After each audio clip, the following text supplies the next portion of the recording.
Thank you all for being here. We really appreciate you being here. I'm Tim Taylor. I'm with what's now called the NorCal Clean Cities Coalition. I'm flying a little bit of the flag on my hat there, but my name tag's still in the old name. But we really appreciate you being here. Thank you all very much. I think we're going to jump right in. We have a pretty interesting agenda, and so we're going to start right off and welcome Whaley Johnson with the Placer Air District, who's going to give us an update on incentives. And if you didn't pick up her incentive handout, while she's presenting, I'll grab a few of them and hand them out to folks that didn't get them. If you hold up your hand while I'm walking around. So Whaley. For all districts and some that are specific to districts in Placer County, since I'm with the Placer County Air Pollution Control District. So starting with some local opportunities, the Placer County Air Pollution Control District, we did just have a solicitation during the month of January where we accepted applications for zero emission school bus replacements. And several of the Placer County people submitted applications. I want to thank you very much for that. That was wonderful. But we are going to reopen a broader solicitation beginning April 1st through May 31st. And for specific to school buses, eligible replacements will go beyond zero emission, and we're still able to do diesel and or propane replacements as well. So that will open April 1st. We'll be accepting applications. You can sign up at our website, placerair.org. We usually send out a newsletter in March with all of the information about our clean air grant solicitation to anyone that subscribes to our newsletter. So also listed on this local list is the utility incentives. So I just included a link to the incentives that are available from SMUD. And if you're in PG&E territory, PG&E has incentives both on the vehicle side and the charging infrastructure side. So up to $4,000 per vehicle for school buses, and rebates ranging from $15,000 to $42,000, depending on power output. For charging infrastructure, although that is limited to sites that are in disadvantaged communities. And I'm not sure if that includes low income and disadvantaged communities, because there is a slight distinction there. But if you have any questions about that, I can help you identify if you are located in a disadvantaged community, or if you would be able to meet that criteria that PG&E has established. PG&E does also offer EV advisory services at no cost, and there's a link to the webpage that has that information. So, this is the flyer that I have specific to Placer County's Clean Air Grant Program that's opening April 1st. And this is the handout that's applicable to all districts with the local, state, and federal funding opportunities, as well as information about upcoming meetings and events. So on the state side, maybe some of you have applied for ZESB in the past, and I know that ZESB is still kind of working through all those applications and going through all the steps, but ZESB is currently closed, and I haven't heard anything about when or if it's going to reopen. However, HVIP, what we call, so ZESB is kind of it can be called the school bus set aside or enhanced HVIP. But what I refer to as standard HVIP is currently open. It opened on December 16th, and it includes incentives for electric school buses and white fleet vehicles. The incentives on the school buses, and these are all zero emission vehicles. Incentives for school buses range from $85,000 to $216,000, and that varies by OEM and class size, battery size, all of those things. But you can visit californiahvip.org for the full vehicle catalog and all the information. Usually on HVIP, you work directly with the dealer. It's a point of sale rebate. So if you're approved for a voucher, then you take the voucher to the dealer, and the dealer deducts the amount of the voucher from the purchase price of the school bus. And they have several other project categories and funding amounts related to other categories. But I just mentioned the school bus information, but there is additional information about other categories. So on the charging side, the state program is Energize. And right now, currently open is the megawatt charging system funding lane. It opened October 28th, and it will be open until it's fully subscribed. They have $10 million in funding for that. So that would be for charging, pretty significant charging infrastructure, a megawatt or higher. But there may be a need for some districts may have that kind of a need.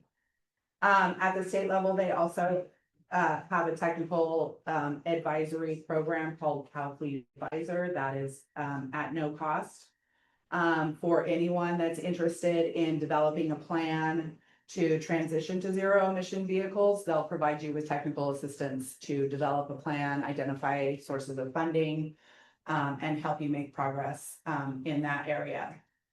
So on the federal side, pretty limited. EPA Clean School Bus closed early 2025 and has not reopened, and I don't know if there's any plans to reopen that. They did have a technical assistance program on the federal side. It's my understanding that that's not currently accepting applications. I do, if you had a charging infrastructure project that you placed in service prior to June 30th or anticipate placing into service prior to June 30th, there is the alternative fuel vehicle refueling property credit. It's a tax credit. It is available to school districts, and it's up to $100,000 as a tax credit. And I know that school districts kind of say, well, we don't usually file taxes, and so how do we do that? But it's my understanding that school districts can apply for it and get the credit. So we have some resources. If anyone has specific questions about that, I'll have to kind of dig some stuff up, but I have some stuff that I collected resource wise on that. As far as upcoming meetings and events, there's 2 school bus forums, both a California and a national school bus forum that are both coordinated by CalSTART. I list the meeting times there. One is the California forum is meeting, their next meeting is March 4th. The national forum's next meeting is February 11th, and the topic of that meeting will be charger maintenance best practices. My handout includes all the links to register for those forums if you would like to participate. I did also list the CASTO annual state conference, which is coming up in Burbank, and the SDN Expo in July, usually held in Reno. My contact information is on the bottom. Tim usually makes this handout available in the post-meeting information. And I'll be here the whole day. If you have any questions, please feel free to ask me. Anybody have any questions right now? So the one upcoming grant opportunity April 1st, we can go for diesel. Yes, you can. Right. Okay. And I will, and I'll add this just for everybody. I know your situation, but you can apply for diesel if you have one zero emission vehicle in service. So I know you've met that criteria. Several Placer school districts have met that criteria.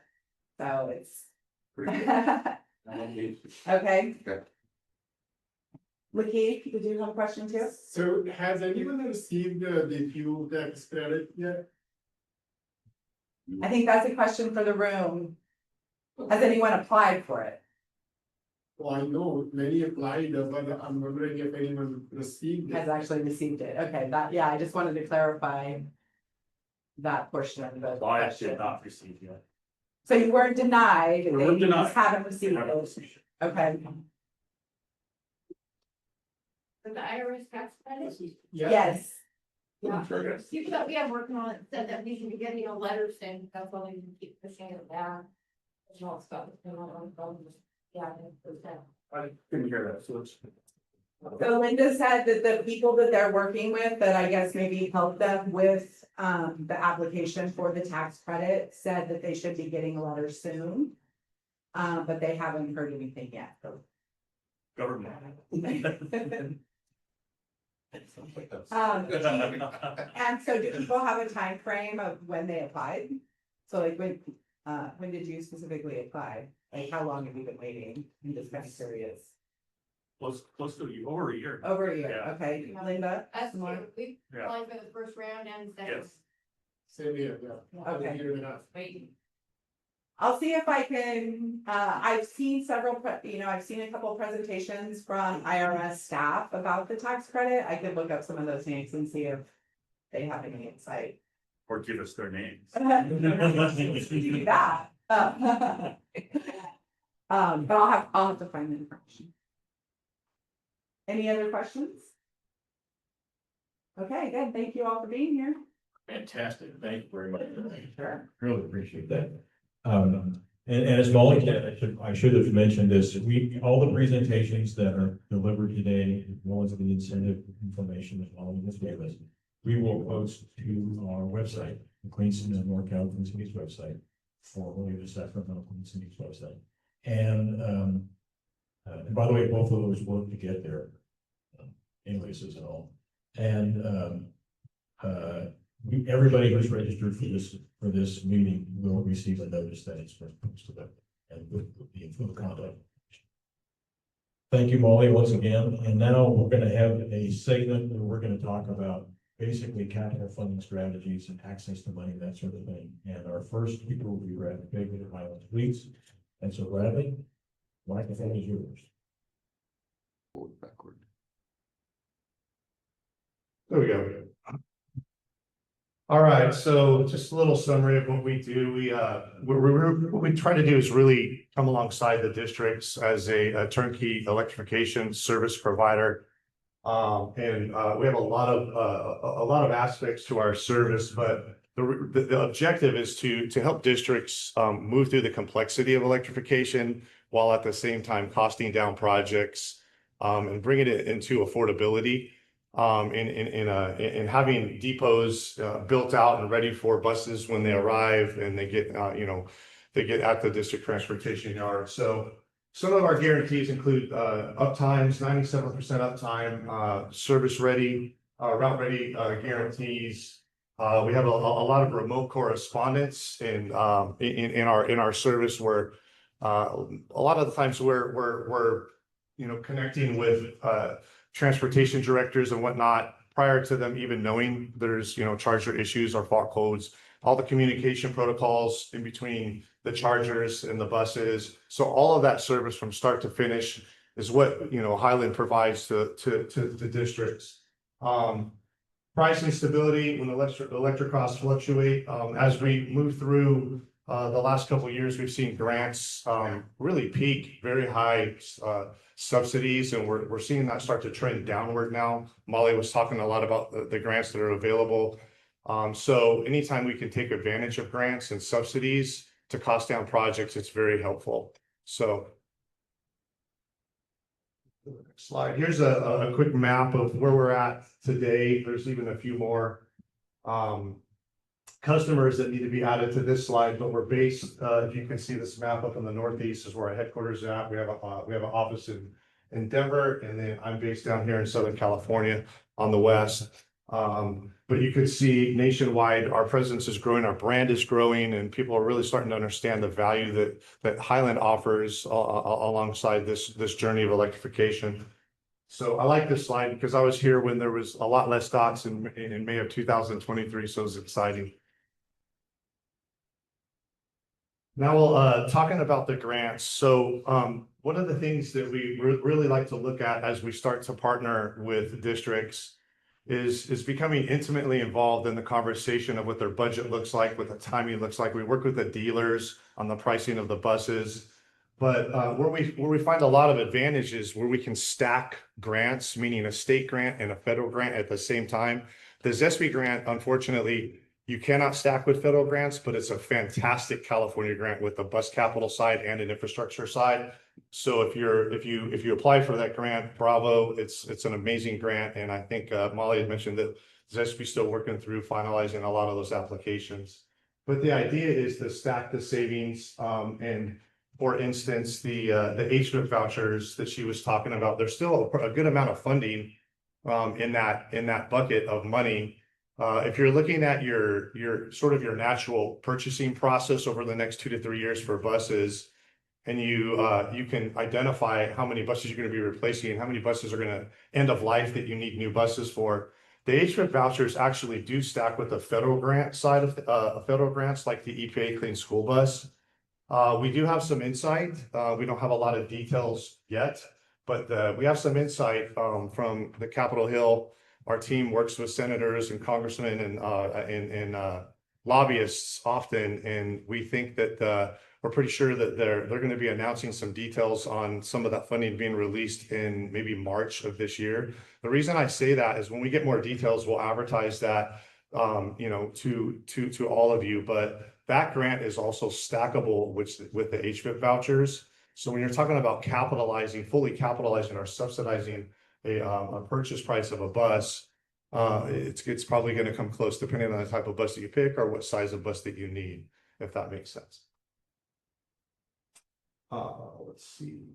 The other thing from a financing perspective, as a private company, Highland can take advantage of tax incentives, advanced depreciation, some other things where we help cost down the project for the district over a period of time.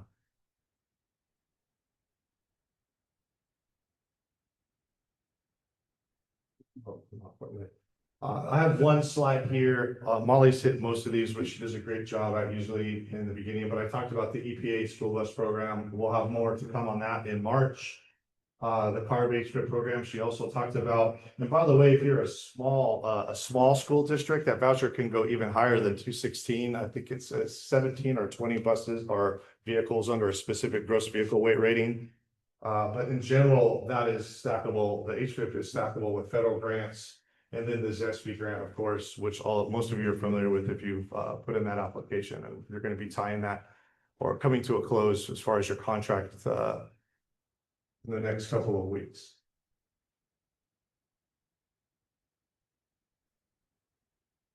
So I have this, I wanted this slide in here. I want it to be evident. If you apply for the ZESB grant and you're stuck, there's a lot of moving parts.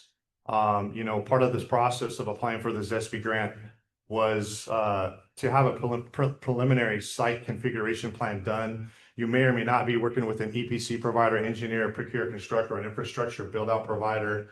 If that's stuck and you need some help with that, please don't hesitate to reach out to me. We work with a lot of the other EPC providers in California as well in collaboration on several jobs right now.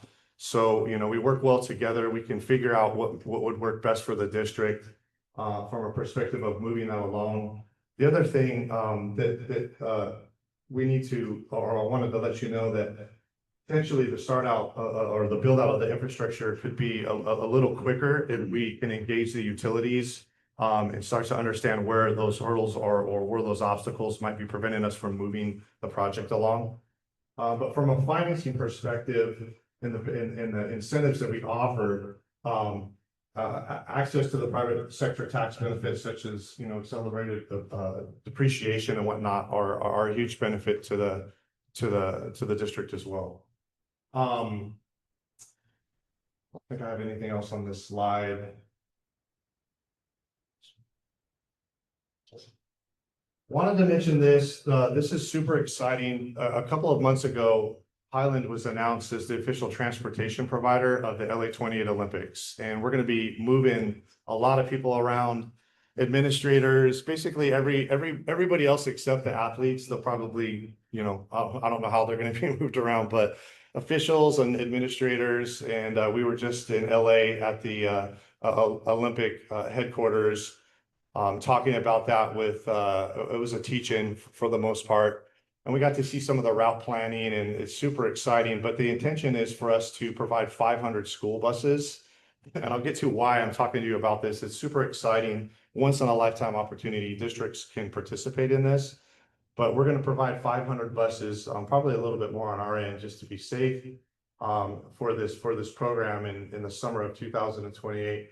The idea here, though, is that the Highland customers are gonna be able to help provide buses to this program. Drivers get an opportunity for some summertime work, participate in the Olympics, in part of this, excitement in summer of 2028. But also, not just Highland customers. If you're not a Highland customer, you're interested in participating in this event, we welcome the conversation with you. We're forming a consortium and having a lot of conversation with transportation directors that bring, like Tim Shannon and others, that bring a lot of input to, what might be required and what we might come up against during these few weeks of the Olympics. So if you're interested in that, please let me know. I'll put you on my distribution list as we start to talk more about it, and we have sort of an agreement that we can put out to districts to be a part of this program. I think it's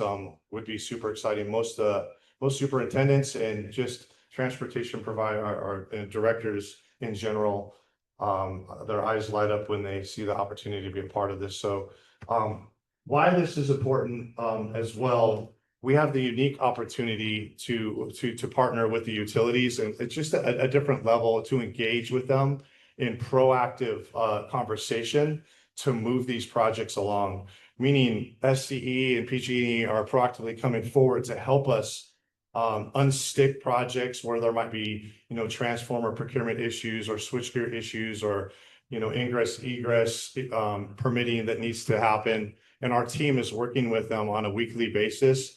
So if that is something that happens to be part of, what is going on with your application, we can also help with that. But the idea here is the infrastructure, all of the progress of moving that through to completion and the upfront costs. Tim wanted me to really speak about the financing. I've moved through that. There are no upfront costs. If you're working with Highland, there are no upfront costs to the district.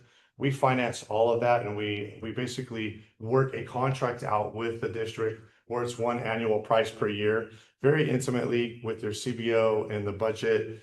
And it's super helpful. It seems to be probably the number one barrier of getting into this or, walking through this journey is the upfront capital cost for both infrastructure and for buses. So I think that we'll wrap it up, other than I have this last slide here just indicating some of the things I've already spoken about, but 500 buses, new infrastructure, reducing operational costs, lower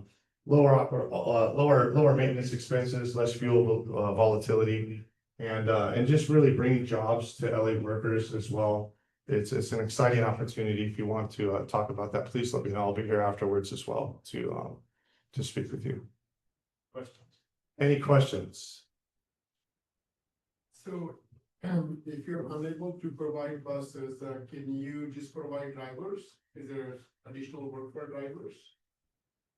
That's a possibility. Yeah, we're working through that. There's some dynamics to how we're going to provide the drivers, but yeah, that might be a possibility. I'll probably defer that at some point to Austin Marshburn's here. He's my VP. He's sitting with me. So we want to talk to that just a little bit, Austin, or? Yeah.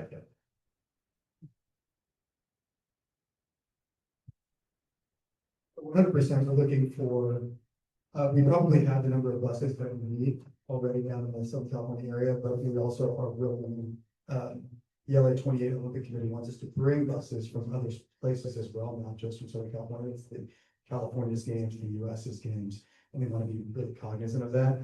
But as the refers to drivers specifically, I think it's a great opportunity for them to get to see something that they really once in a lifetime won't be able to get to see. And at the same time, have an opportunity to, have a forward period in the middle of summer when they have a lot more hours to work. So we'd be happy to talk and set a conversation about that. We would obviously have to speak with those districts where the buses are coming from to make sure that we're comfortable with that. Some districts only want their own drivers and mechanics touching the vehicles, and I'm worried about others as long as, they can have a special California district. Thank you, sir. And just one last comment on the, if for whatever reason you go back and start to look at your purchasing cycle, please contact us from the HFIT perspective. There's still a lot of money in that funding available. It's actually going up. I don't know if you've noticed over the last few I'm weeks. glad you mentioned the plus ups. I do Yeah. have a tendency to present the most conservative Yeah, amounts, but yeah, there are plus ups. yeah, Whaley was just mentioning the plus ups for smaller fleets, but if you're interested in that, the idea is we work with the dealers on a buyer's agreement. Highland can do that for you. And where this is important is if you don't put in the voucher now, and we can put that buyer's agreement in with the dealer and really base that agreement on contingencies of stacking with, other grants like the EPA grant, so we can make the project cost effective for the district. The dealers are fully aware of that. But if you don't put your application in for the vouchers, then you sort of, will miss the boat once the money is fully dispersed. That makes sense. I have a question. Yes, sir. On the financing side, said they pay nothing until basically the bus is delivered. And is that chargers working, buses delivered? And what about the infrastructure installation and the negotiations, permitting negotiations with permitted folks, with any contractors, lots of, is that 100% handled, so it's turnkey to the fleet? Yeah, so Tim just asked a question on concerning or in perspective to the time that we would start charging the customer for our services. Yes, it's we don't start our annual charge to the customer until the infrastructure is fully built out, till the buses are on the transportation lot ready to be used. So then the contract, if you would start with Highland from the perspective of the payment, the annual payment. That does include all of the work with the utilities, power requirements, permitting, switchgear, installation of the chargers, charger commissioning, charge management services through the duration of the contract. So one of the things that's very unique about Highland versus other EPC providers is we stay with the district for the duration of the contract. We manage the charging for you. Our contracts are usually from 10 to 12 years, a little longer than school districts are generally used to. But the reason we do that is we try to align it with the useful life of the buses. It makes a lot of sense to do that for a number of reasons. Just also concerning the ROI from our perspective is generally around year 6 or year 7, because we have a large capital investment up front that the district doesn't have to fund, if that makes sense. Does that make sense? So does that answer your question, Tim? Yeah. Okay. Any other questions? Nice to see you all. Thank you so much. Thank you, Brad. Really appreciate it. Thanks again. Thank you. And kind of in a nutshell, what these programs are ongoing programs that pay school districts, or really any entity that is charging EVs, light, medium, or heavy duty. You get paid every 90 days for as long as those chargers are in the ground and dispensing electricity. So it's an ongoing program that kind of offsets a lot of the operating costs associated with light, medium, heavy duty vehicles or any charging infrastructure. And kind of what our role in this is we try to help make this as easy as possible, because if you're getting paid every 90 days, there's ongoing and administrative headroom or burden that you need to kind of manage. We handle all of that on behalf of our clients, so they really just get access to the money without a lot of the headache. And the programs themselves, they're very unique in that you can actually generate this revenue for a long period of time, but you have a lot more flexibility on how this money can be spent. So when you're looking at, a traditional, all of the other, incentive programs that we're looking at today, this stacks on top of all of those programs, and you have a lot more flexibility on what this money can be appropriated for as well.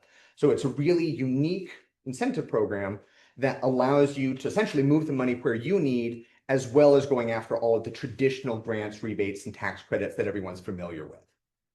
And California is obviously the biggest program in the country, but these are state programs where there's multiple ones across the country. California, Oregon, Washington State all have active programs right now. New Mexico is going to have one here in the next couple months. And then Canada is also covered in 2 different programs that cover every province and territory. So they're very, very popular, and there's increasingly more states that are looking to adopt these types of programs just because of how effective they've been in trying to get the money to the people that are actually making the investments in this infrastructure. And the way that they're structured is a little bit unique as well, in that these programs are actually funded by oil companies. So they're actually not funded by taxpayer dollars at all. The program in California is mandated by CARB, but they're funded by Shell, ARCO, BP, and any oil producer in the state of California. If they want to sell gas and diesel here in California, they must participate in this program. And they participate by purchasing credits, or kind of carbon credits. That might have been a term that some of you have heard of. They purchase these credits proportional to how much gas and diesel they sell. So the more gas and diesel they sell, the more emissions are associated with their business, the more credits that they have to purchase in order to be compliant. This doesn't apply to anyone other than the large Shells and the Arcos and the BPs. They are the ones who are purchasing the credits. Small gas stations and things like that, they don't purchase the credits. The large fuel producer or blender does. And they purchase those credits every 90 days. So it happens 4 times a year, but they purchase them not through a government agency. They don't purchase them through CARB. They actually buy them from charger operators. So anyone who operates an EV charger in California, every time someone plugs in a vehicle into that charger and dispenses electricity, you are generating credits in this program. So over time, you're dispensing a lot of electricity, and you are generating these credits that you can then sell. So this happens 4 times a year, and it provides that private funding. So it is a private transaction between the oil companies and the charger operators who are generating these credits. So that's how you're able to essentially spend this money however you need, because this is private funding. There's no taxpayer dollars associated with this program. And the way it typically works is that there's a standard that's set by CARB every single year. So, and it's emissions standard. This is all based off of how many transportation emissions are in the state. And CARB sets the standard, and it ratchets down every single year. So every year that standard gets harder and harder to hit, to the point where, after a number of years through 2045, the program should incentivize people to switch almost exclusively to low emissions transportation, whether it's electricity or hydrogen or a mix of both. And if your fuel, say if you are producing gas and diesel, if your fuel is above that standard, you have to purchase credits, and it's proportional to how much gas and diesel you sell. If your fuel is below that standard, you are generating credits, and electricity is almost always below that standard. And the cleaner your electricity, the more credits you actually generate, because you are offsetting more emissions than anybody else. So that's how we calculate this. And then every single year, the oil companies have to purchase more and more and more credits to stay compliant. But EVs, they will always be generating credits for the long term. So these programs go through 2045, very long-standing programs, but 4 times a year, you will always be generating credits and generating revenue as well. So it's very much tied to kind of the utilization, with some exceptions to some new opportunities here. The more electricity you dispense, the more kilowatt hours that you're consuming, the more credits you generate, and the more revenue associated with your business. And this revenue, again, you can put it towards the cost of the vehicle, the cost of the charging infrastructure, permitting, the electricity. It is really up to you on how this money can be spent. Again, because you don't have to worry about double dipping into any public funds at all. So if you're looking at programs that don't stack on top of each other, LCFS stacks on almost every single program in California or federally, or any air district programs. This will stack on top of all of them. The one exception where there's some programs tend to transfer credit rights as part of the requirement for that program. Sometimes PG&E's EV Make Ready program had this a while back. So if you are looking at it and looking at some programs, sometimes that is a part of the requirement. Just something to keep an eye on. But most of the time, there's none of those requirements. This is just additional money. It's the cherry on top for any project that you're working. Now, The flip side of getting paid every 90 days is that administrative overhead is, quite a lot. You have to submit your energy consumption data. You have to submit quarterly reports, annual reports. Now, starting in California, there's a verification requirement as well. We have to hire a third-party verifier to audit your application. All of that has to happen before you get credits. And then once you get the credits, you then have to find a way to sell them. So that entire process can be very, very complicated for any group. And groups that even have sustainability teams internal actually try hard not to participate in these programs themselves, because that work is so unique and it is so specific to this program that the juice isn't worth the squeeze to try and manage it internally in most cases. So, what we do is we exclusively focus on these programs. This is all that we do. We work in every single program in North America, and we are what's called an aggregator. We handle everything from, beginning to end, soup to nuts, where we monitor the energy consumption data. We submit those quarterly reports, annual reports. The third-party verification, that's a step that we handle. We don't charge our clients extra for that. We just handle the entire process every 90 days. And once we get your credits, we actually pool them together across our portfolio, and then we sell them in bulk to the Shells, the Arcos of the world, because we have 50,000 credits that they're looking to buy. They put a premium on buying as many credits as they can in one group. So if you can bring them 50, 70,000 credits, they'll buy it very, very easily. We always have that amount of credits that they're looking for. So it's very easy for us to sell them, and we just repeat this process every 90 days. And we do this through our Fuse portal. So if you sign up, you get a profile where you can add your chargers, you can manage your account, you can see which chargers are dispensing a certain amount of electricity, what your credit generation is on a per site basis. And you also get an incentive statement at the end of the transaction where you know exactly where that money came from and how much you got for each individual address. So really trying to make sure that you can keep tabs on the program, but you don't have to do a lot of work in order to get access to the funding. So our role is really taking it from being the more complicated program to enroll in and actually making it one of the easiest ones to enroll in. So that's the kind of the high level version of how these programs work.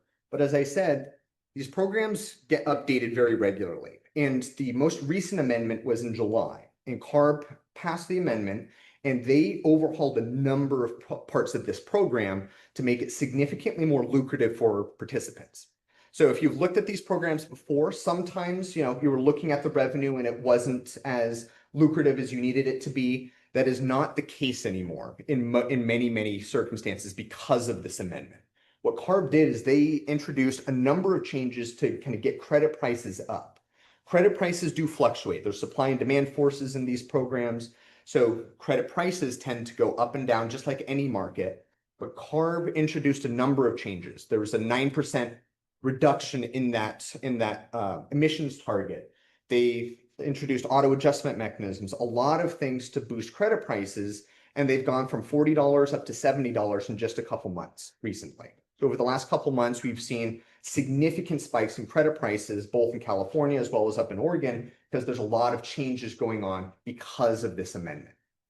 So as credit prices go up, even if you do nothing different in your fleet, you will generate just additional revenue. So if credit prices go up 30%, you make 30% more. Nothing else has to change. And the biggest change, in addition to the third-party verification that we were talking about, is specific to DC fast chargers.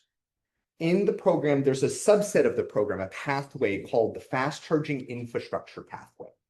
And this pathway is specific to DC chargers, where CARB really wants people to install high power charging infrastructure in the state, both on the public and on the private side. So it doesn't need to be available to the general public. If you're using it for a fleet setting, you can still enroll in the Fast Charging Infrastructure Pathway. And they have completely overhauled it this year. Previously, it was only for light duty public charging. They now opened it for heavy duty private charging. So any buses of any GVWR, whether it's a class 4, class 6, class 8, it is now eligible to generate credits if it is using a DC charger. So DC chargers are what we register. If your charger is above 50 kilowatts in the state, you can generate guaranteed credits for a period of 10 years now. So instead of just being for 5 years, it is now 10 years. So every year you are guaranteed, as long as you meet some basic requirements, you generate a guaranteed amount of credits every year for a decade. And that is to try and remove that utilization risk, because if you don't know what your utilization is going to be for a particular vehicle or a particular charging port, you may not, stand to benefit as much from the LCFS as you need. FCI completely eliminates that. So whether you have a 50 kilowatt, 100 kilowatt, or 150 kilowatt charger, all the way up to potentially 2 megawatts per port, you can generate that guaranteed credits irrespective of its usage. And what they also did is they changed the formula associated with this. So previously, it was using an old formula and it would be generating a decent amount of credits. They completely overhauled it last year, where you can actually generate significantly more credits through FCI than you can through the regular program. So they are really trying to push people to install these types of chargers, and they're being generous with how many credits they can generate.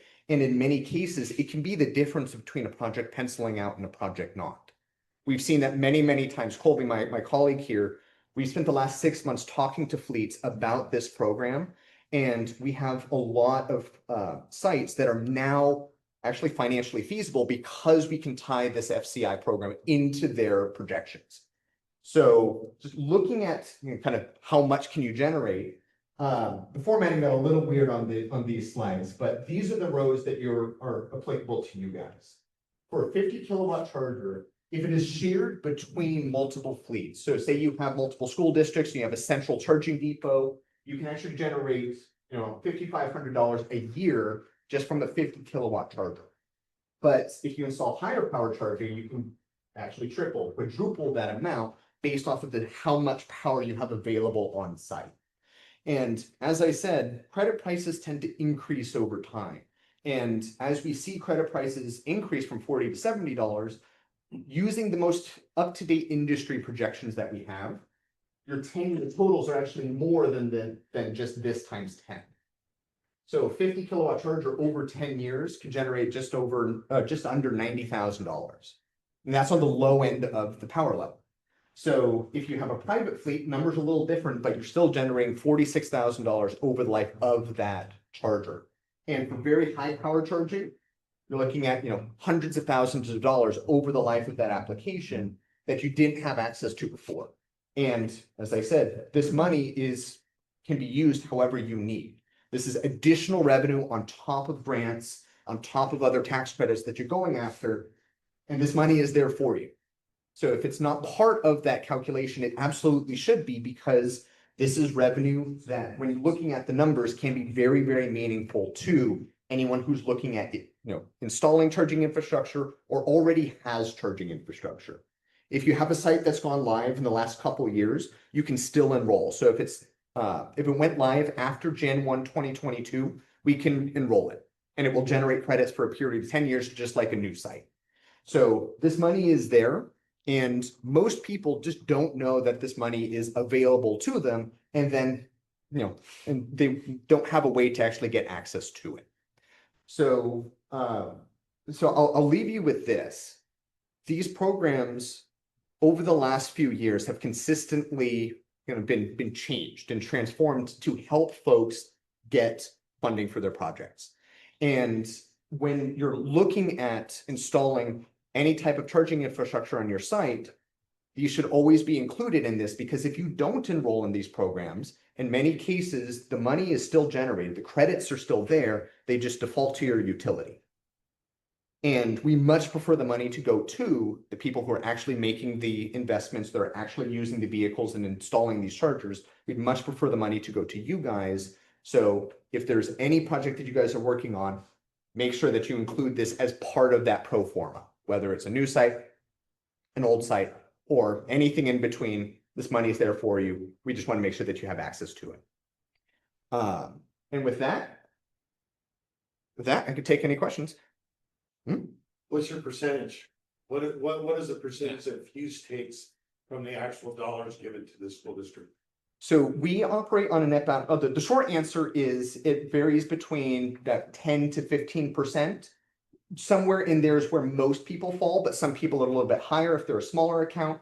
And then some are a little bit larger if they have a very large fleet. We can, we can tier it so that the commission is significantly lower based on volume. So that's kind of the short answer. But we work on a net back model. So we only get paid when we actually sell the credit. So we don't charge anything upfront to our clients. We don't charge a license fee. We don't charge consulting fees. We have a software platform. There's no software fees for that. You'll never get an invoice from us. And I joke, I have no idea how to send an invoice here, which I really, really like because it just makes it easy for people to get involved. So short answer, 10 to 15% where most people fall, but that's always when we sell the credits, we reserve that fee for our services, and then we remit the payment to our clients. So it's never an invoice you'll get. Mhm. Mhm. Are you currently working with school districts? And do you have any school districts that are installing some of their charging as publicly accessible or with other sort of organizational entities as a means of generating revenue and increasing charging infrastructure accessibility outside of the school district? It's actually a very good question. So we do work with school districts. What we're seeing right now is we don't have a lot of folks that are looking at installing public charging right now. And that's primarily because the private, the FCI program, these two programs, whether it's public or private, it previously was only available for light duty public charging. So when you're looking at the fleets, if they wanted to enroll in FCI, then they weren't eligible because it had to be available for light duty vehicles only. The heavy duty vehicles wasn't a pathway they could use. Now they can. So this is very recent. So we're actively going to all of our clients to see, can we change or modify what your initial plans are to get these additional designations? Because if you look on the private side, the revenue is still meaningful, but if you're able to open it up either to the public or share it with another school district, if you have multiple school districts sharing a specific site, you can double the revenue per charger. So that is something that we're talking to our clients a lot about, just to make sure that they can maximize the amount of revenue here. Sometimes it only takes a small change, but that change can be very, very meaningful. So we're actively having those conversations. It's just so new that we're just starting to have those conversations right now. Yeah.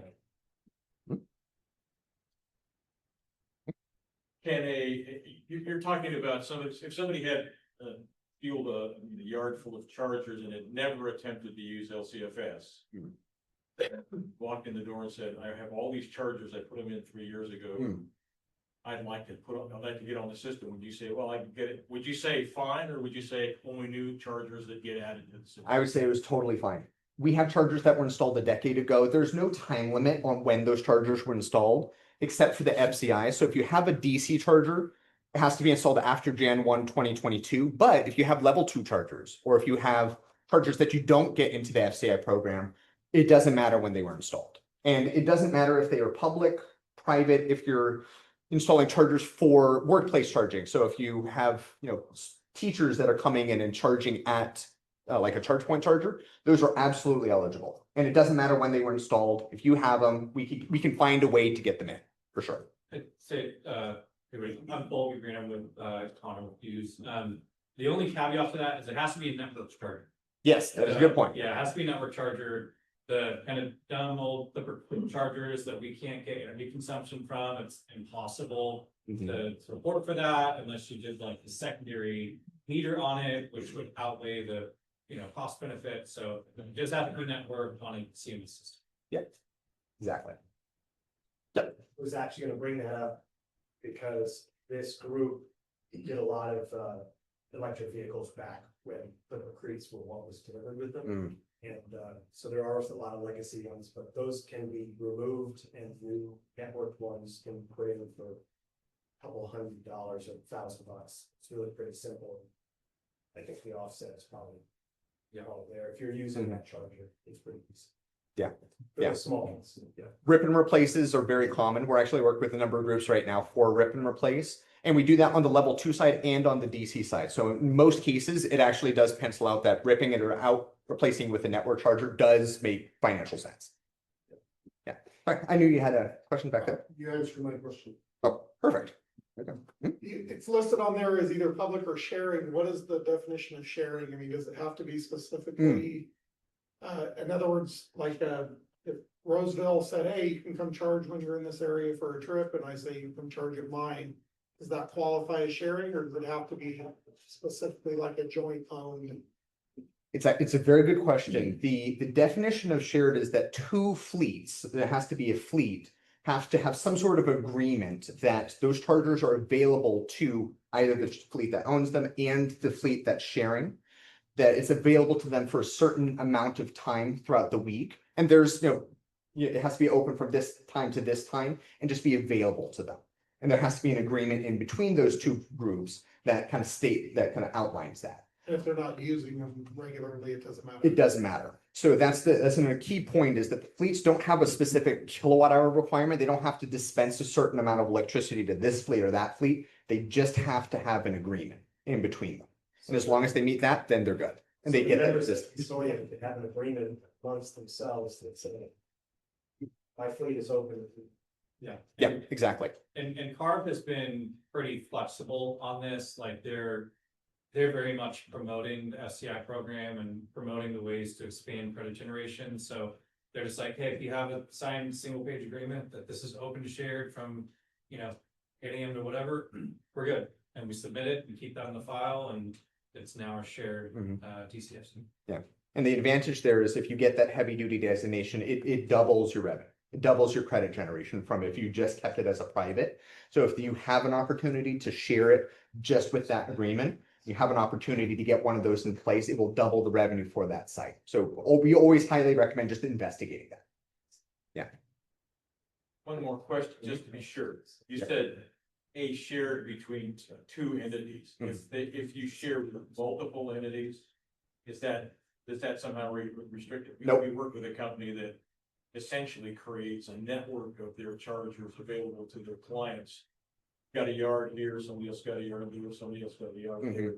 As they move around, they can use a charger if they're a client of that company anywhere. They're all publicly accessible, but only to their clients.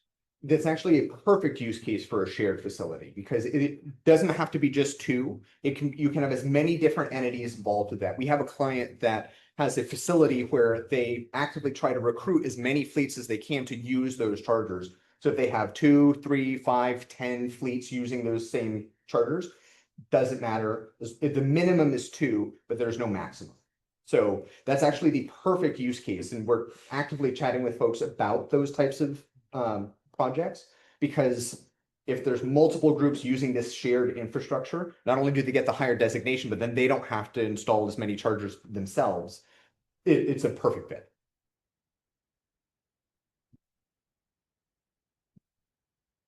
Awesome. Well, thank you very much. We'll be around after the event as well if there's any other questions on the program. Thank you very much. Very interesting. So Ben Schroder, the COO and president of Fleet EForce. We started this company basically to provide commercial EVs, service and parts support. And we really focused when we launched the company on orphaned EVs.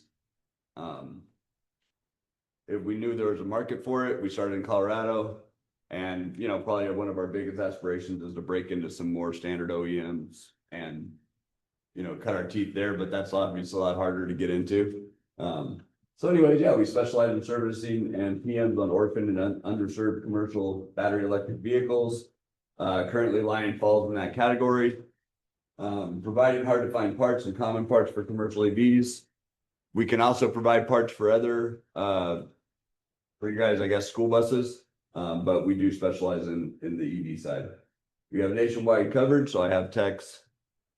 I just actually hired an ex-Lion and I think a new Flyer tech in New Jersey. So I have techs in New Jersey, Louisiana, Texas, Colorado, San Diego, and Sacramento.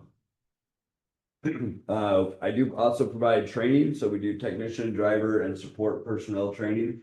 We do it with safety in mind, obviously. I currently train on NFPA 70E arc flash for the electrical high voltage safety side. I am not yet become certified for SAE high voltage certification, but I'm kind of leaning that way because I feel SAE is a little bit more open to providing commercially or EV specific training than NFPA 70E. But I have a background in FPA 70E because I was in power gen for a long time. So that's where that comes from. We do provide also charger PM and repair services. We started in 2024. It was just myself, 2 founders and 1 technician. And we're currently up to 18 full-time people.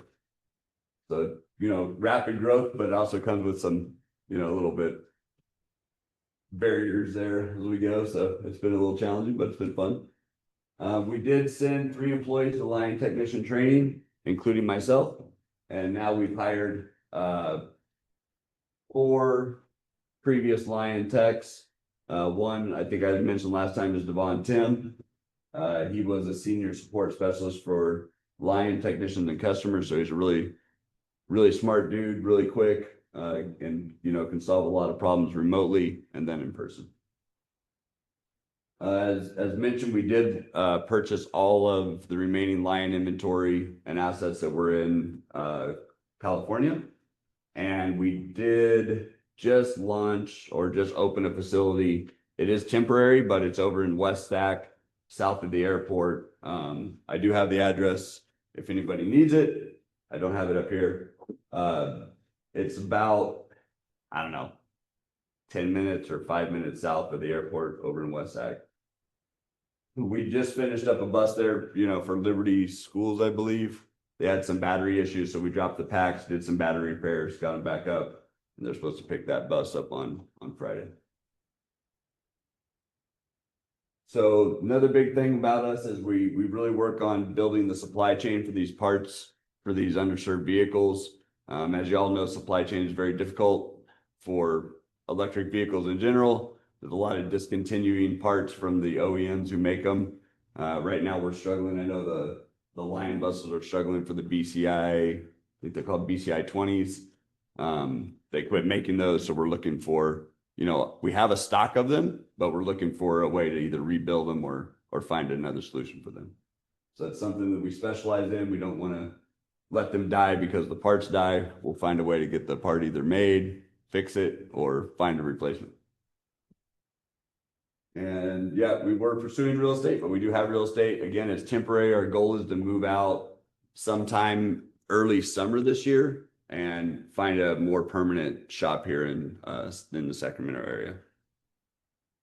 So I don't want to get lost. I made a few points. We did recently become a Spheros distributor and service provider. So we do warranty support for Spheros as well. And, we are a parts distributor for them. So if you guys need Spheros support, we're there for that. And yeah, I don't know if anyone has any questions, but we're glad to be here and glad to be supporting the Lion school buses and trying to keep them on the road. And probably doesn't matter to y'all as much, but we do support Proteras a lot too. So I'm trying to keep those on the road as much as possible too.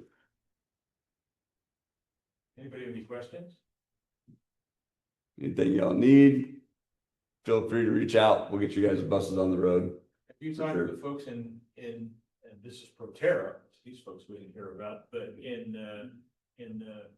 UC Davis, and they had several Proterras that struggling with. And anybody who had a Proterra was struggling. Yeah. But they had Proterras, let's put it that way. Yeah, Talk to them. I don't remember UC Davis off the top of my head. We just bought 2 Proterras from Napa Valley. Actually, I'm going to try to drive down there today and check out what we got and some parts from them to continue, supporting the rest of the fleets that are trying to stay up and running. So I'll be sure and let them. There's the Med Center actually that was running a transit service back and forth. Okay. Between Sacramento and the campus over there. Does anybody have any specific questions relative to school buses? Okay. I keep it short and sweet. I appreciate that. Thank you very much. Doing whatever your technicians need to be trained to do, diesel, propane, electric, gasoline, if you have some in your white fleet. And then I'm gonna ask them to engage all of you so that we get some kind of a sense about what everybody's doing. And whether there are any opportunities for cooperation or any opportunities for our Clean Cities organization to try to figure out some way to provide some kind of health services, to a grant, that sort of thing. So I will ask for Keith and Tim to join, to come up front and get you on. You have two microphones? Two microphones? Special. Well, we're officially good afternoon now. Again, I'm Tim Hammonds, I'm the Director of Transportation here in Twin Rivers. I appreciate everybody being here today. I was just having some slightly different conversations, but I started in transportation in July. So I'm still learning a lot of things, but at this point, I feel like I'm finding my head's bobbing above water more than below. And so I've been starting to reach out to a few other directors and everything, so I'm feeling better and better about that part of it, as I'm starting to figure out all the different pieces. So again, if we kind of go through some of these things, I got to give a lot of credit to Tim Shannon up here in the front, who set a lot of really good things in place here at Twin Rivers, and I've just been able to learn from those parts and start to build on them and everything. So again, thank you very much for that.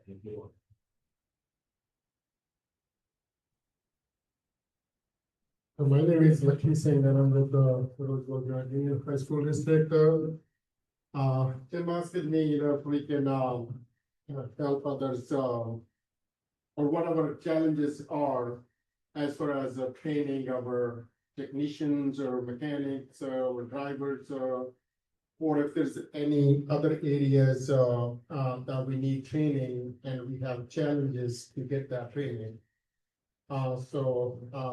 Those are the few topics, we'll be discussing today. You want to start first? Sure. So again, with Twin Rivers, yeah, we have quite the varied fleet right now, but almost 80% of our fleet is electric buses. Within that though, because we were early adopters, we have quite the variety of buses in there, everything from Lines to Bluebirds to Rides to Motives to Julies. So we've got quite the varied fleet that's in there. So like I said, that's about 80% of our fleet, and then we have just a little bit under 10%, which is CNG and then diesel. So our mechanics have been on learning curves here for the last couple of years. The best thing that our mechanics have found is when either usually when they can get the manufacturer or someone to come out and do a lot of walkthrough and training with them so that they're able to point things out. We've had a few times when we'll be able to go to the different places to have the different buses show us how to do some of the things.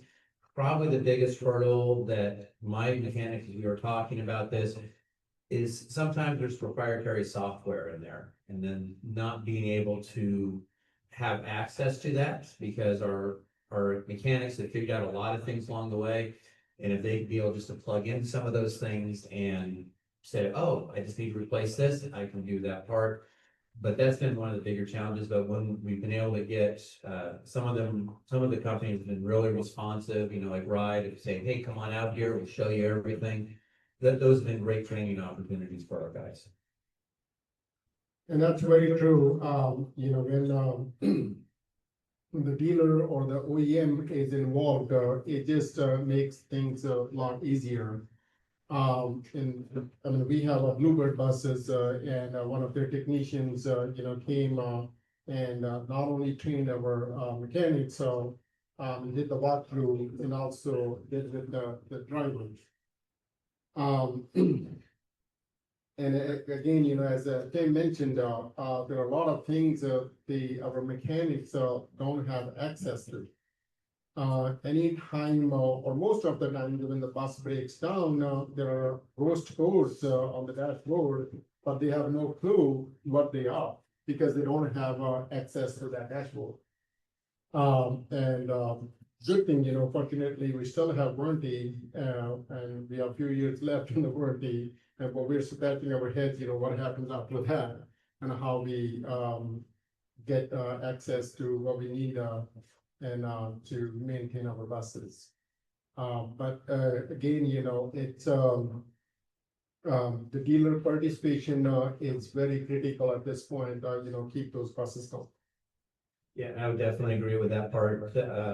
Since I've come on, we've got, all consider a number of bluebirds that are on there, both electric and diesel.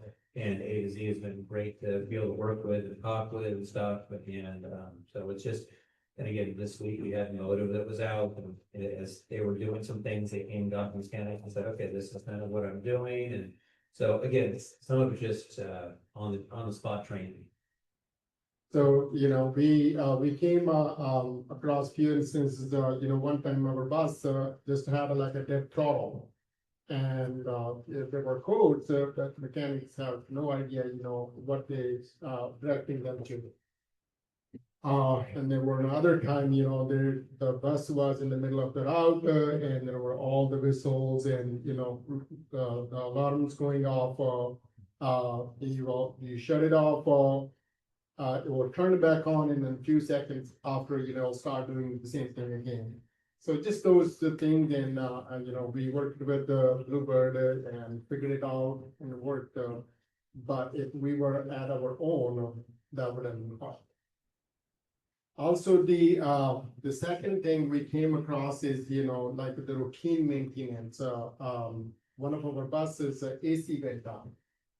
And since lot of the electrical system is involved compared to diesel buses, our mechanics had a hard time to figure that out. And now we have to tow that bus somewhere 100 miles away to get it repaired.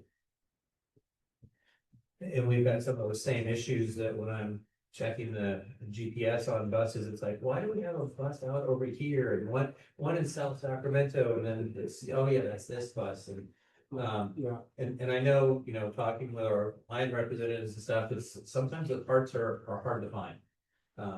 And so that's one of those things that because our mechanics can do a lot of the pieces when they know what to do, but sometimes it's finding who has that part to be able to replace it with. And talking about parts, it is a big hurdle at this point. I have one bus that is out of service over 4 months, just waiting for the part. And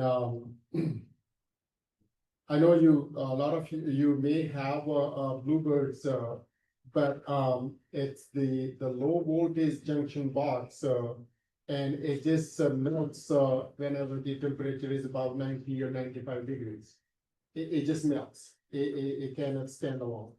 And unfortunately, the engineers haven't come with any idea or any new replacement, or even when they replace that plug, they're replacing it with the same plug.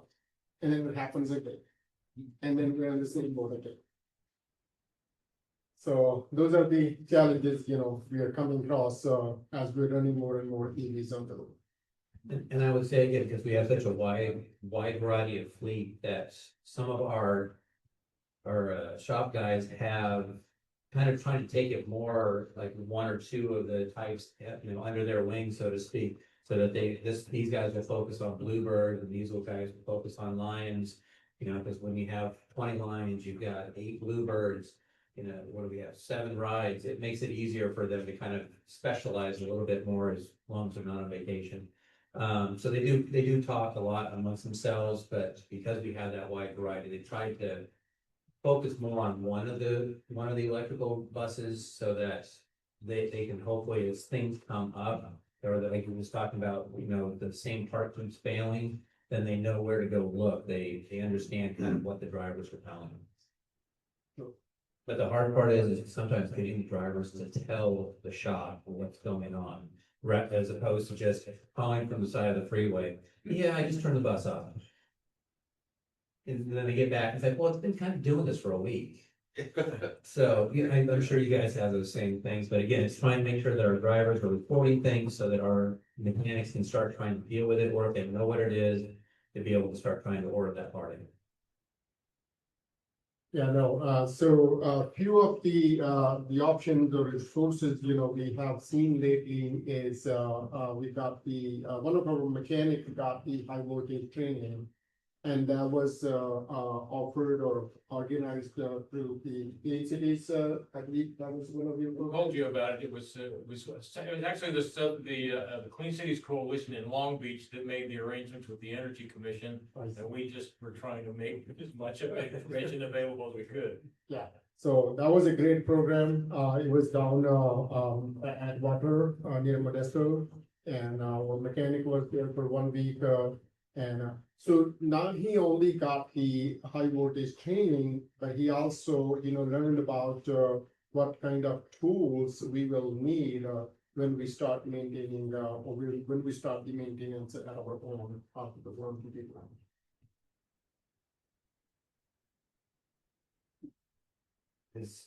I saw lots of different head nods at different times when we were talking. Anything else that someone else may add? As far as you're talking about the proprietary diagnostic software, is that something that's available to you to purchase, or it's just not available at all? We've inquired and haven't been able to really be able to acquire it. With every OEM or just some OEM? Specifically Lion like that. Because again, like there's a lot of stuff that we still have that's under warranty because it's new. Yeah. And that hasn't become the issue, but specifically with the Lions, it's been a headache to have, 15 buses down. I need to hire a hacker. I may be wrong, but what I heard is, I think that they don't release it for 7 years for whatever reason, and they release it after 7 years. So we're still learning. And like I said, this week or last week, Motive was out and, they plugged in and everything. But even though we don't have access to theirs, he was saying, let me show you what I was seeing on it. So then at least then the next time something happens on a different one, we can at least ask the question of like, hey, could it be this? But yeah, it certainly will help, because I know when the program that I was talking about, the high voltage training, the program ended in February. So I know they were trying to apply for an extension. So As of right now, I'm not aware of it, and I'm not aware of it still being available. okay, but that would be very useful, if it happens, I'm sure, a lot of districts can take advantage of that. In fact, there may be grant opportunities that we could attempt to apply for on behalf of school districts, if that's something that you want us to. I mean, at this point, I would say anything would help, because those trainings are not cheap. Yeah, we second that here. So I'm sure, some of you, have challenges too, if you want to share your story or, share your ideas, yeah. Could you just tell us about how many, fleet size to the mechanics? So let's see, we have approximately 80 buses in the yard right now, and I've got 6. Okay.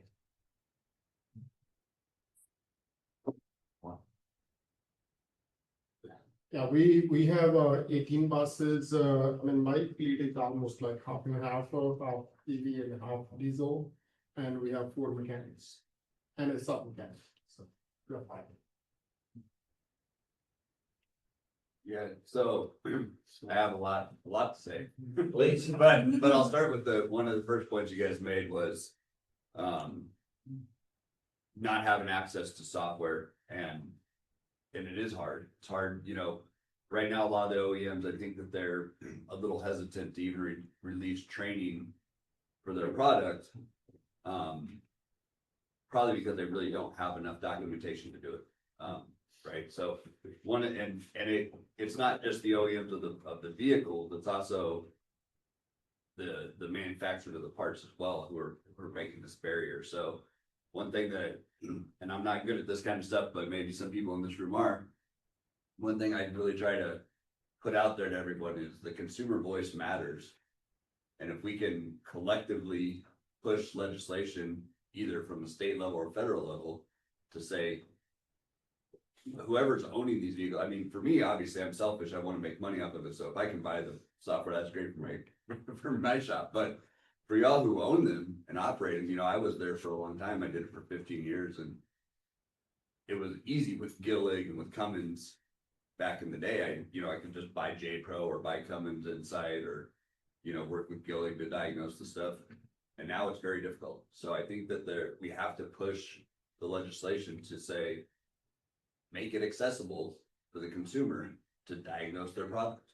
Just like we've done all these years on all these other vehicles, we have to be able to do it on these electric vehicles. So if we want to adopt electric, we also have to have access to keep it on the road. And putting these barriers is just gonna make it very difficult for us to adopt it And make parts available. and make parts available. Yeah, that part could be the supply chain too, trying to get certain things from certain places, but. Yeah, definitely if we had more access to, because, I realize different states have different needs and everything, but here, particularly in the valley, EV can really work well. Yeah.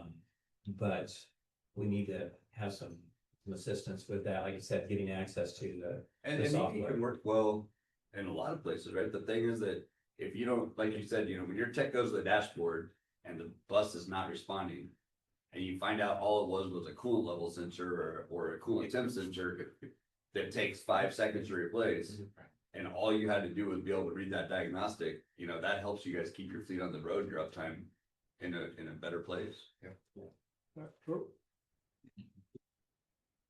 One of the other things, sorry. I'll just say for those of you that don't know, if you do have the Roush propane buses, they provide free training for your staff online and in person. You can actually go back there and go through a training, plus all of their diagnostic software is at no cost. You can download it at no cost. So they're doing it the way it should be done. Yeah, 'cause we sent our chief mechanic back there, for diesel, I think it was, and it was great, tour of the shop, trainings and. I kept asking how much, but I was shocked. They literally are the only ones that are doing it, that I know.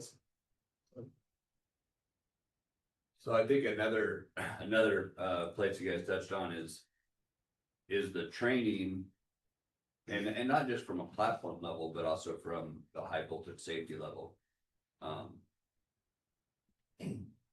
And then you mentioned something that just kind of reminded me of what I would call an ESP, your electrical safety program. So, what tools are you supposed to have? What PPE are you supposed to have or should have? How do you maintain it? What are the cycles? So like your high voltage gloves every 6 months, your meter every year. How do you document that? How do you make a training matrix that you guys can follow? All those types of things. Again, I personally do my, the technician training and the safety training on NFPA 70E because I have a background in it. It makes it easy for me to create ESPs for people and to help them, understand electrical safety. And also focus on kind of the fundamental of diagnostics instead of just the platform, because if we can figure out the fundamentals of electrical diag, CAN diag, and just start getting that to the tech, it makes it a little bit easier for them to go diagnose, whatever platform they face. And true, yeah, so that's where, when the training comes handy. I mean, so far, we only have one mechanic, was able to get that training, but even if we have more advanced trainings, that would help. One of the other things, Tim brought to me, we're talking over the phone yesterday, and one of his bus got into an accident, and it was an electric bus, and when the first responders responded to the scene, I think they had a hard time to. Yeah, because unfortunately, we had a group of high school students that were in a pickup truck, ran the stop sign, hit the front of one of our buses, electric buses, and they careened off into a house. Luckily, no kids were injured in it. We did have 5 students that were on board the bus. The bus driver was okay. But then when we're there, the first responders were like, okay, we're not sure what to do on some of these buses. So I'm working with Twin Rivers. We have our own police department. So I'm working with our chief to have the fire department coming over so that they can go ahead and start going through our buses and start looking at the different ones so that they can understand where voltage points are, if they need to disconnect and those type of things, so that they can come in and have that hands-on knowledge. Obviously, we're not going to get everybody, But if we can get, we've got multiple stations in our jurisdiction, so if we can get them coming in and looking at things that, again, just they'll have a better idea in case, something unfortunate happens again. Do the majority of your guys' buses have the first responder kind of QR codes around them for them to scan and look up their recovery information? So, fortunately, Bluebird gave us a guide for the first responders, and I got it with me if anybody wants to make a copy of that. And we shared that with our Roseville Fire Department. So, whatever they needed to look into that. So it's just pretty comprehensive, step by step. Yeah, I'd just be very interested that they don't have that first responder QR code. I mean, I have to look at it. Most vehicles were required to have it, and all that first responder and recovery documentation stored. And I know they moved it, the government site that they stored on. I have to look it up. But yeah, that's what we usually use to build even our training modules on when we go train someone on their vehicle. We usually look up the company's first responder stuff. So Yeah, because they've had to go ahead and already figure out those things so that we shouldn't have to refigure it out. We should just be able to read and move forward. So, no, I'll have to, we'll go out there and look at my buses. usually they usually place them in a couple different areas, like maybe in a door, maybe under a hood. I'm always a proponent of putting it somewhere where you don't have to open something to access it, but usually I find them like, under a hood, in a door jam, somewhere like that. There's definitely like a QR code that you can scan as well. Great idea. Is there any chance that you would have space available for another fire department from another school district's jurisdiction that could kind of do a walkthrough? Or is that something that we might try to figure out how to set up in more than one fire district? Since I haven't done the first one yet, I think it's a fantastic idea, but we'll kind of start small and then we can, kind of branch out because again, if we're able to do it, then bringing a couple of different types of buses so that, if you had a Lions and a Bluebird and, A's, C's, D's, just so they can kind of see some of those varieties would probably be beneficial for them as well. We might be able to do some kind of a session where you've got a big space and a bunch of buses and then do it publicly somehow or other, invite all the different fire departments in. Yeah, so that, and like I said, our police chief, he's got the contact, so he and I are starting to work together on that one so that we can, we'll start with like the Sac Metro and then we'll probably start branching out after that. You're gonna organize. I'm gonna I'll work with- publicize it, you organize it. I'm Tim Shannon, thank you.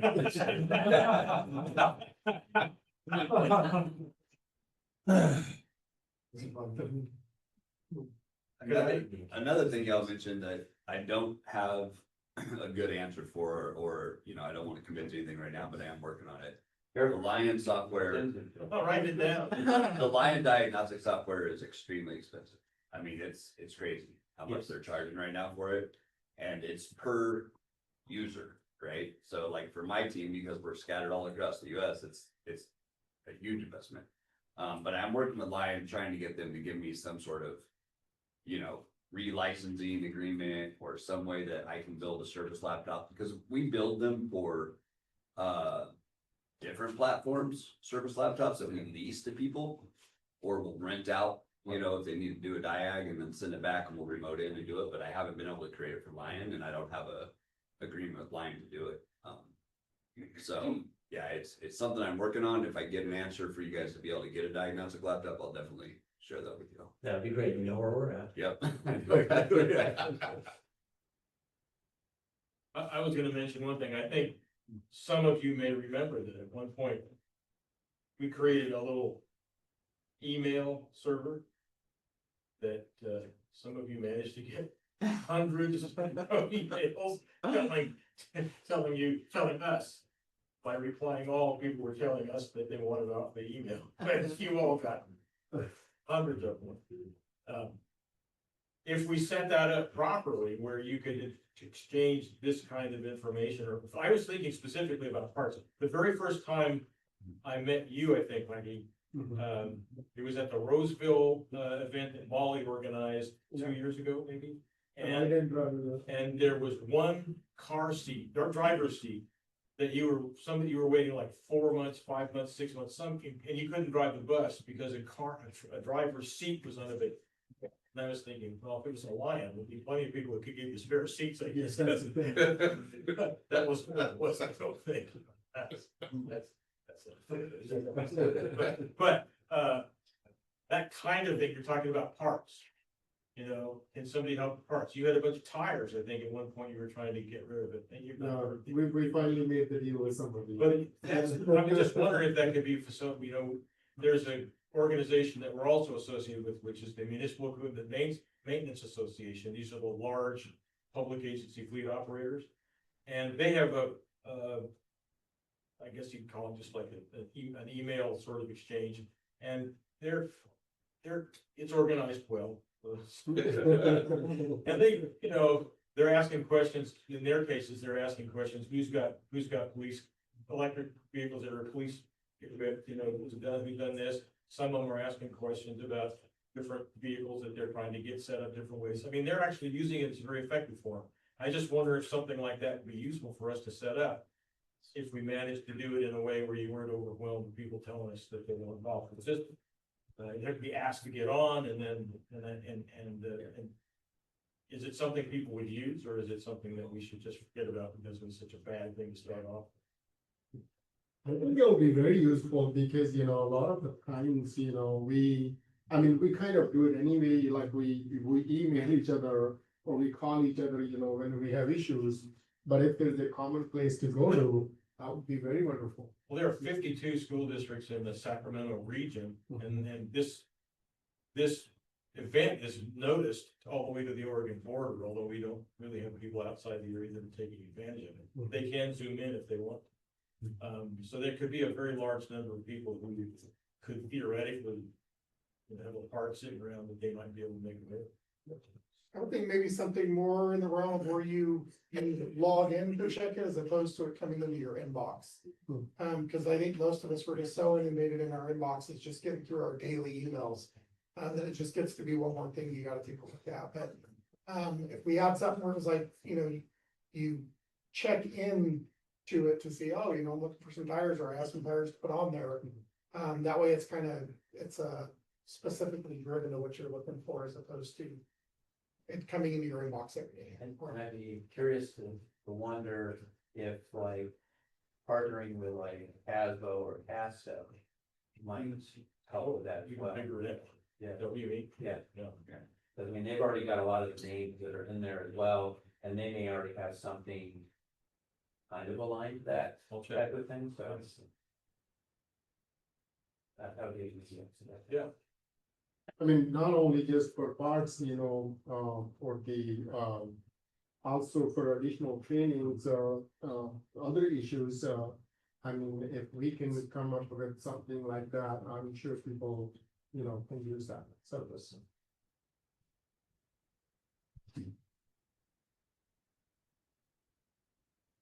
So we kind of went down some different paths there for you. I appreciate it. Anything else? Well, I guess that does it. Thank you very much. Would you guys like to thank them for? Yeah.